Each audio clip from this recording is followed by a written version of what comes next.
Assalamualaikum, jumpa kembali dengan Bumi Rotalun. Kali ini cerita datang dari kampung di daerah Jawa Tengah, yang mana ada seseorang bertemu dengan wewe gombal yang sedang mau melahirkan. Dan mari kita ikuti.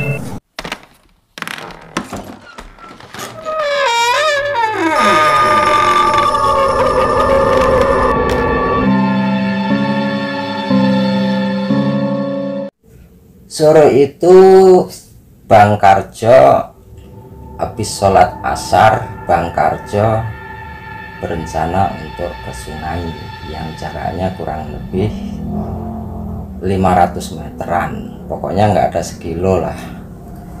Bang Karjo sudah terbiasa kalau habis sholat asar tuh dia selalu memasang jaringnya gitu. Jadi sore itu habis asar itu jaring dipasang, besoknya dia akan memanen dari ikan-ikan yang nyangkut di jaringnya Bang Karjo itu. Ya, kalau orang Jawa Tengah bilangnya Kang Karjo lah gitu. Nah, jaring itu lumayan panjang jaring Mas Karjo ini kurang lebih hampir 100 meteran. Jadi memang panjang. Jadi pekerjaan Kang Karjo ini memang sehari-harinya mencari ikan, karena dia tidak mempunyai pekerjaan lain. Ya sesekali dia kalau ada gitu, ada yang nyuruh gitu, dia juga sebagai buruh tani, buruh bangunan, buruh panggul di pasar, apa aja. Mas Karjo ini memang rajin, dan dia orangnya juga rajin beribadah. Mas Karjo juga orangnya itu supel, gampang bergaul dengan siapa aja. Makanya tetangga-tetangga masyarakat kampung situ sama Mas Karjo ini resep gitu. Nah, setelah selesai dia memasang jaringnya di sebuah sungai yang alirannya itu nggak pernah deras itu sungai itu, karena memang bukan sebuah sungai yang berada di lereng gunung, jadi memang datar-datar aja. Kecuali pas musim hujan, maka aliran sungai ini akan meluap dan agak besar. Terkadang air sungainya itu bisa meluap sampai ke masuk ke perkampungan, walaupun nggak dalam ya, hanya paling satu mata kaki gitu dalamnya. Nah, setelah selesai kurang lebih 1 jam dia memasang jala, dia sendirian aja karena sudah terbiasa. 1,5 jam lah, nggak 1 jam banget gitu. Pulanglah dia gitu. Biasa jalan kaki menelusuri jalan setapak gitu. Ya, semi hutan lah, perkebunan di situ macam-macam, ada pohon jati, pohon kelapa, pokoknya yang namanya perkampungan tuh, perkampungan yang agak pelosok tuh memang begitu gitu. Dia berharap nanti kalau jaringnya ini banyak ikan yang menyangkut di situ, jadi besoknya dia langsung pergi ke pasar. Biasanya dia tuh tidak akan kurang dari 10 kilo dia mendapatkan ikan.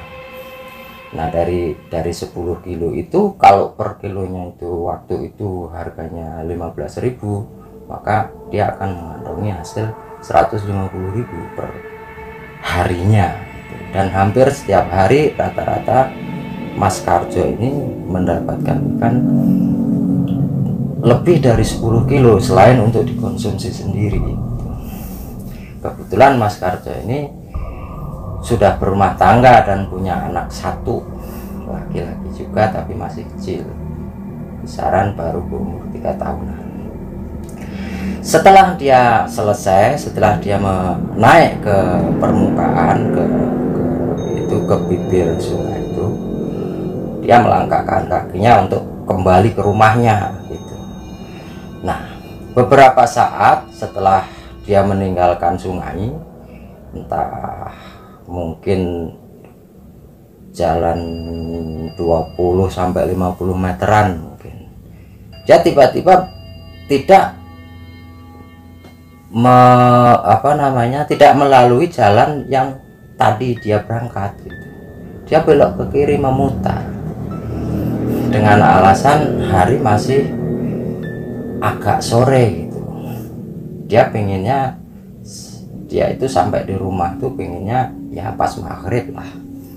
Nah, setelah paling tidak ya menjelang maghrib kurang seperempat atau 10 menit gitu. Jadi dia bisa segera buru-buru pergi ke surau untuk mengikuti sholat berjamaah dan sekalian mengikuti yasinan rutinan tiap malam Jumat. Kebetulan hari itu memang hari Kamis malam Jumat gitu. Ya memang ada jalan yang lurus itu lebih dekat, kalau memutar jaraknya selisihnya 5 menitan gitu. Maka berbeloklah dia ke kiri, dan ke kiri itu jalanannya itu agak terjal gitu, dan banyak ditumbuhi rimbunan semak-semak begitu. Tiba-tiba samar-samar dia mendengar suara, "Mas, tolong dong, Mas, tolong aku, Mas, tolong aku cukup no banyu." Itu katanya. Suara itu terdengar samar-samar gitu.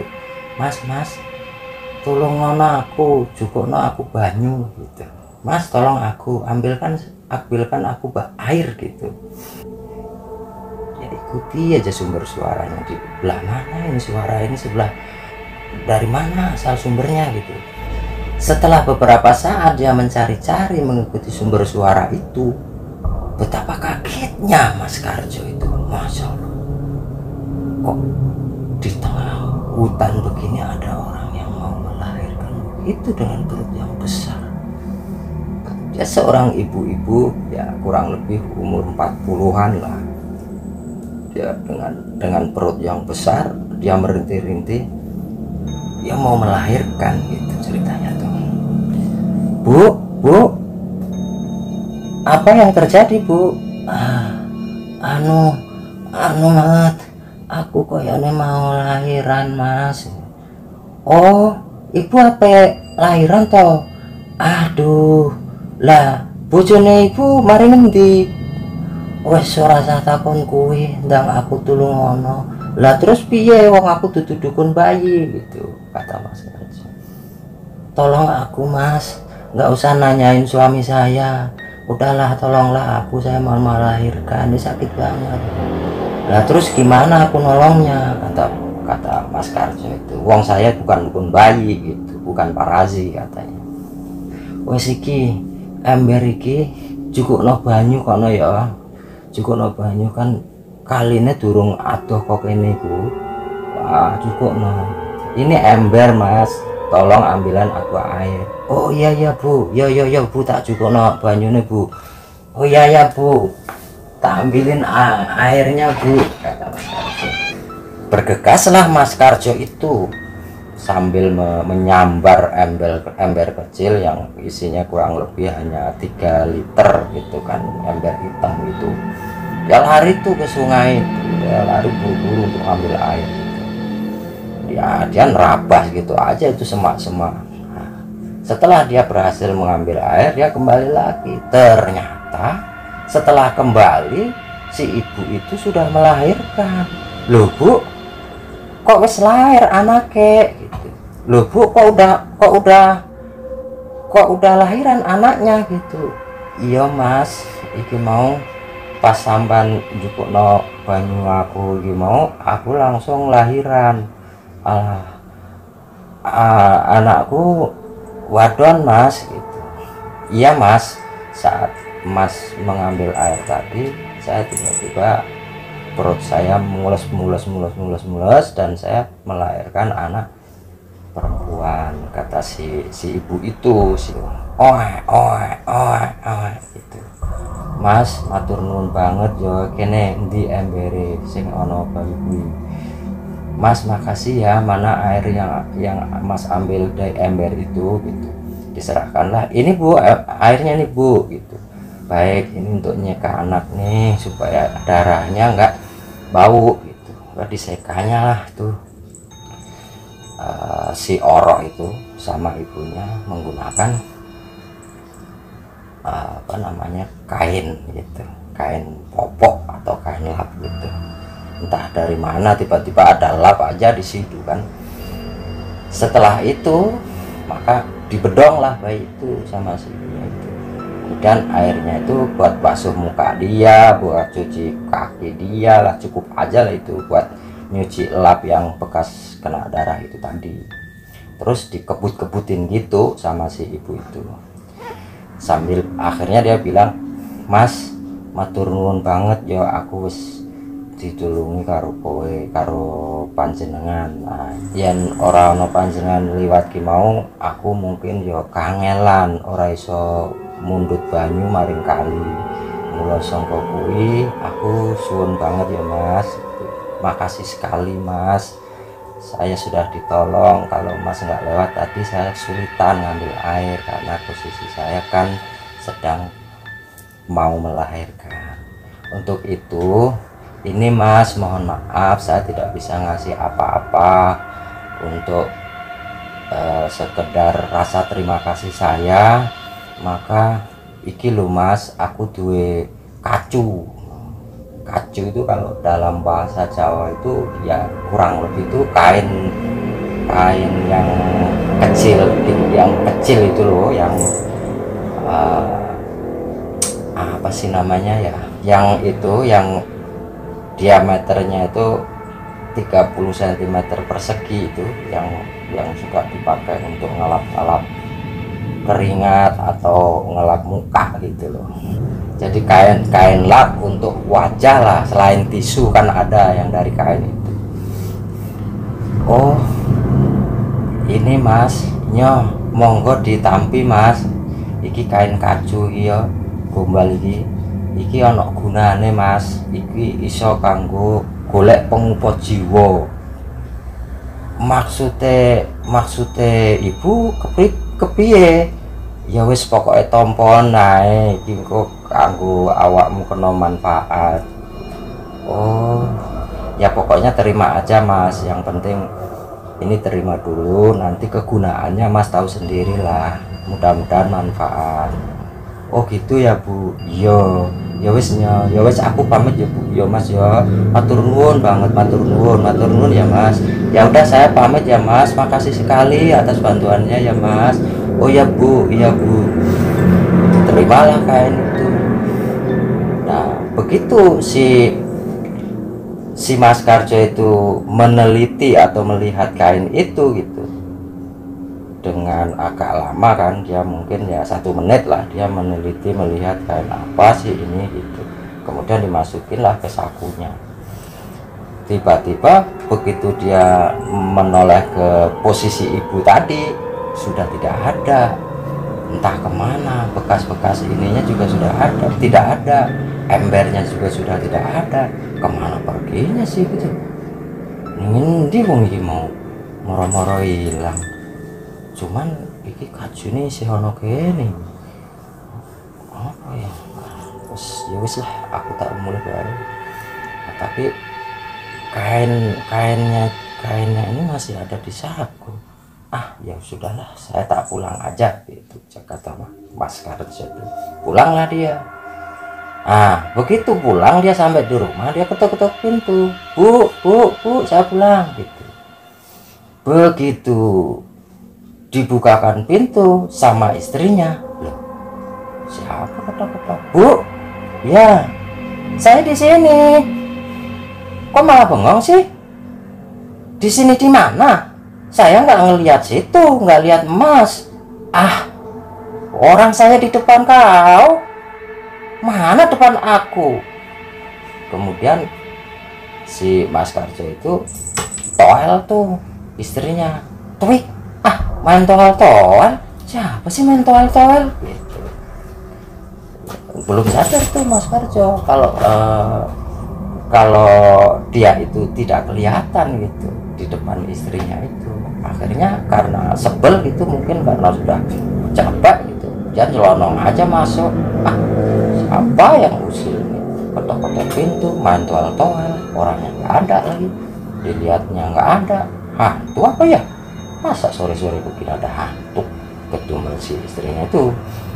Sedang Mas Karjo nyelonong, dia langsung ke kamar mandi, jebar jebur. Tambah kaget tuh istrinya. Apa sih? Tadi toal-toal, ketok-ketok, toal-toal, sekarang di kamar mandi, jebar jebur. Siapa sih? Siapa tuh di kamar mandi? Kata istrinya. Saya, Pak. Saya, Bu. Saya. Karjo, suamimu. Teriak-teriak. Karjo, suamimu. Mana? Kapan pulangnya? Aneh-aneh aja, kata istrinya. Lalu istrinya nggak pedulikan. Biarin aja. Mau hantu kayak apa kayak. Nah, disitulah keanehan ketika Mas Karjo itu pegang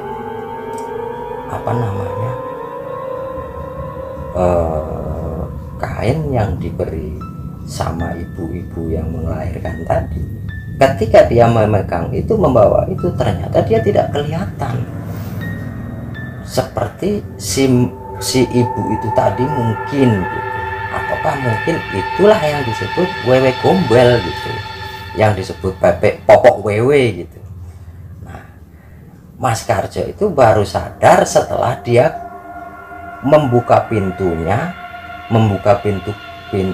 kamarnya, kemudian masuk, baju yang kotor tadi dilempar ke tempat keranjang baju kotor itu, kemudian dia melongok keluar, sedangkan di luar masih ada istrinya lagi duduk di ruangan tengah gitu kan.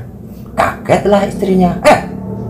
Mas, kapan pulangnya kamu itu? Mana telanjang begitu?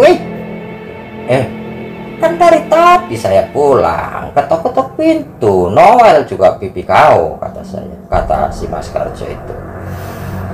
Oh, aneh-aneh. Apa sekarang Mas tidak jadi hantu kali ya? Hantu bagaimana?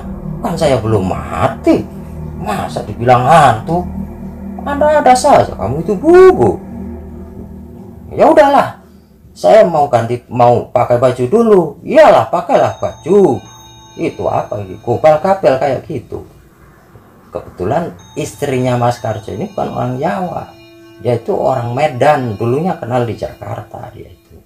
Makanya bahasanya ya begitulah, seperti abang-abang yang dari Medan gitu. Bukan abang-abang, seperti kakak yang dari Medan gitu. Setelah dia ganti baju, mengambil baju bersih dari lemari, dia teringat, istri saya tadi nggak ngeliat saya waktu saya pulang. Apa itu pengaruh dari kain itu ya? Jangan-jangan itu wewe gombel ya, yang ngasih aku kain sepotong itu. Ya udah deh, mana tadi kainnya, saya taruh di saku itu deh, di satu baju kumel itu tadi. Diambil lah dia tuh. Kemudian dia setelah diambil baju itu, kain yang pemberian si ibu yang melahirkan itu, kemudian dia berkaca gitu kan, ada cermin di situ. Ternyata tidak ada bayangan di situ. Nah, disitulah baru Mas Karjo itu nyadar gitu, bahwa dia tidak kelihatan gara-gara si popok wewe itu gitu. Nah, dari sini pemikiran Mas Karjo mulai berasumsi kemana-mana itu, dan perang batin lah terjadilah di situ. Ya maklum lah, yang namanya orang menjadi tidak kasat mata, mungkin ada hal-hal yang dia rencanakan gitu. Tapi setelah lama dia berpikir, dia mengambil positifnya aja gitu. Nah, setelah itu ya udahlah, daripada ini nanti jadi masalah sama istri, mana istri saya orang Medan lagi, dia kalau bicara itu keras, ngomongnya seperti itu, biar disimpan aja dah. Maka dia masukin dia ke kotak tuh, ke kotak semacam kotak zaman dulu tuh, yang peninggalan orang tuanya dulu, yang ada kuncinya. Dia masukin ke kotak si kain itu, kemudian dia simpan di dalam lemari baju dia supaya nggak ketahuan siapa-siapa. Dan lemari itu kan ada lacinya tuh, dan dia masukin ke laci, kemudian dikunci. Lantas kuncinya disimpan, yang hanya Mas Karjo sendiri yang tahu kuncinya agar tidak terjadi apa-apa.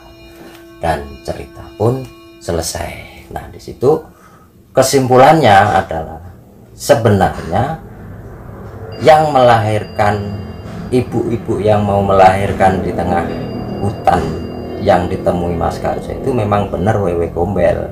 Setelah ditelusuri dengan seksama, setelah diteliti dengan seksama, dipikir-pikir, ditelaah, ternyata memang benar. Dan selanjutnya tuh Mas Karjo itu memang bertanya-tanya, nanya kepada seseorang yang memang paham gitu. Dan nasihat dari orang yang dimintai keterangan oleh Mas Karjo tentang apa yang dialami sehingga dia mendapatkan dikasih, maksudnya sehingga dia dikasih secarik kain oleh ibu yang melahirkan yang dia tolong itu, memang agar supaya disimpan saja dan jangan dipakai untuk hal-hal yang tidak diinginkan kecuali dalam posisi yang sangat-sangat terdesak. Karena benda itu, kain itu bisa menimbulkan mara bahaya apabila digunakan untuk hal-hal yang negatif seperti mencuri, memperkosa orang, atau mencelakai orang lah gitu. Nah, jelas itu tanda terima kasih dari sang wewe, ya kita simpan, jangan disia-siakan untuk menghargai kebaikan sang wewe. Begitu kata orang yang ditemui Mas Karjo.